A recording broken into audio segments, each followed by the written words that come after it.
Oke, kita mulai. Belakangan ini, dunia forensik digital di Indonesia itu kan dihebohkan sama satu nama, Rismon Sianipar. Bayangin aja, seorang ahli yang analisisnya itu memicu perdebatan nasional, tiba-tiba membalikan semua yang pernah dia katakan.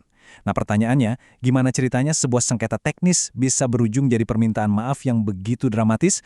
Yuk kita telusuri bareng-bareng. Cuma dua kata. Iya, asli. Singkat, padat, tapi dampaknya luar biasa. Inilah pernyataan final dari Rismon Sianipar. Padahal, dia adalah orang yang sama yang sebelumnya paling vokal mempertanyakan keaslian sebuah bukti. Jadi apa yang sebenarnya terjadi di antara dua pernyataan yang bertolak belakang ini? Untuk bisa ngerti kenapa pengakuan ini muncul, kita perlu mundur sedikit, lihat dari awal mulanya. Karena ini semua itu ternyata nggak dimulai dari drama hukum loh, tapi dari perdebatan teknis yang cukup sengit antar para ahli. Yap, akar masalahnya itu ada di sini, bukan di ruang sidang, tapi lebih ke perbedaan metodologi analisis. Inilah perselisihan teknis yang tadinya mungkin hanya diketahui kalangan terbatas, tapi kemudian meledak dan jadi perhatian seluruh negeri. Titik awalnya itu ada di buku ini. Rismon Sianipar menyumbangkan analisisnya ke dalam sebuah buku yang cukup kontroversial. Analisisnya inilah yang ia klaim berdasarkan metode ilmiah yang jadi fondasi dari semua tuduhan yang muncul sesudahnya. Nah, ini dia inti perbedaannya, dan ini penting banget. Di satu sisi, Rismon mendasarkan seluruh analisisnya cuma dari foto-foto yang beredar di internet yang bisa diakses publik. Di sisi lain, standar forensik Polri yang mengacu pada standar internasional ISO itu jelas banget aturannya. Analisis wajib harus kudu pakai dokumen dari sumber aslinya atau original source. Dua pendekatan yang, beda banget kan? Pernyataan dari ahli forensik Polri ini seolah-olah menggarisbawahi kelemahan utama dari metodologi yang dipakai Sianipar. Menurut standar profesional, analisis tanpa memegang dokumen aslinya itu validitasnya sangat dipertanyakan. Dan celah inilah yang nantinya jadi kunci dari keseluruhan kasus ini. Seperti yang bisa ditebak, perdebatan teknis ini nggak cuma berhenti di ranah akademis. Nggak butuh waktu lama, masalah ini langsung bereskalasi jadi urusan hukum yang serius. Dan Rismon Sianipar pun terseret di dalamnya. Coba kita lihat rentetan waktunya. Cuma dalam beberapa bulan, tekanan hukum ke Rismon itu makin kencang. November 2025 jadi tersangka, Januari 2026 berkasnya dikembalikan, yang artinya investigasi harus lebih dalam, Februari, malah ada laporan balik yang menyerang kredibilitasnya. Tekanan dari berbagai sisi inilah yang sepertinya jadi titik balik bagi dia untuk mencari jalan keluar. Nah, di puncak tekanan hukum itulah, datang momen yang benar-benar membalikan alur cerita, sebuah pengakuan publik yang datang langsung dari Rismon Sianipar sendiri.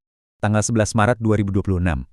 Lewat sebuah kanal YouTube, Sianipar mengambil langkah yang nggak terduga. Dia merilis video klarifikasi, secara terbuka menjelaskan ulang semua hasil penelitiannya di hadapan publik yang selama ini mungkin mendukung atau bahkan meragukannya. Jadi, apa alasannya? Ternyata, dia memberikan alasan yang sangat teknis. Dia mengaku kalau analisis awalnya itu melewatkan variabel kunci, yaitu soal pencahayaan dan rotasi citra. Dua hal yang kedengarannya sepele, tapi dalam dunia forensik digital ternyata bisa mengubah kesimpulan secara total. Ini jadi nyambung lagi ke perdebatan metode di awal kan? Dan Sianipar membingkai keputusannya ini sebagai sebuah tanggung jawab sebagai seorang peneliti. Dia bilang, kebenaran ilmiah itu harus di atas segalanya. Bukan soal popularitas, bukan soal fanatisme pendukung, apalagi soal kepentingan politik praktis. Lalu gimana akhir dari konflik yang sudah terlanjur panas ini? Ternyata jawabannya bukan lewat putusan pengadilan, tapi melalui sebuah jalan yang berbeda, yaitu rekonsiliasi. Nah, untuk memahami akhirnya, kita perlu kenal dulu sama konsep ini. Keadilan restoratif atau restoratif justice. Ini adalah jalur hukum yang dipilih oleh Sianipar. Gampangnya, ini pendekatan alternatif yang fokusnya bukan pada siapa yang dihukum, tapi gimana caranya memperbaiki kerusakan yang sudah terjadi dan memulihkan hubungan antar pihak. Proses rekonsiliasi ini diwujudkan lewat sebuah pertemuan langsung. Permintaan maaf secara tatap muka, ini adalah inti dari proses keadilan restoratif, sebuah langkah konkret untuk menunjukkan keseriusan dan niat baik untuk memperbaiki keadaan. Jadi, kalau kita rangkum posisinya saat itu secara hukum, status Rismon Sianipar itu masih tersangka, tapi dia secara aktif memilih jalur keadilan restoratif dan dasar dari pilihannya itu adalah pengakuannya sendiri bahwa ada kesalahan analisis dalam penelitian awalnya. Nah, kasus ini meninggalkan kita semua dengan sebuah pertanyaan yang cukup dalam kan? Kalau sebuah sengketa publik yang begitu besar berakhir bukan dengan palu hakim, tapi dengan permintaan maaf, apakah itu sudah cukup untuk memenuhi rasa keadilan? Dan gimana kita menyeimbangkan antara pengakuan kesalahan dengan tuntutan akuntabilitas, apalagi dalam perdebatan yang sudah menyita perhatian begitu banyak orang? Mungkin ini jadi bahan renungan kita bersama tentang cara kita menyelesaikan konflik di era digital ini.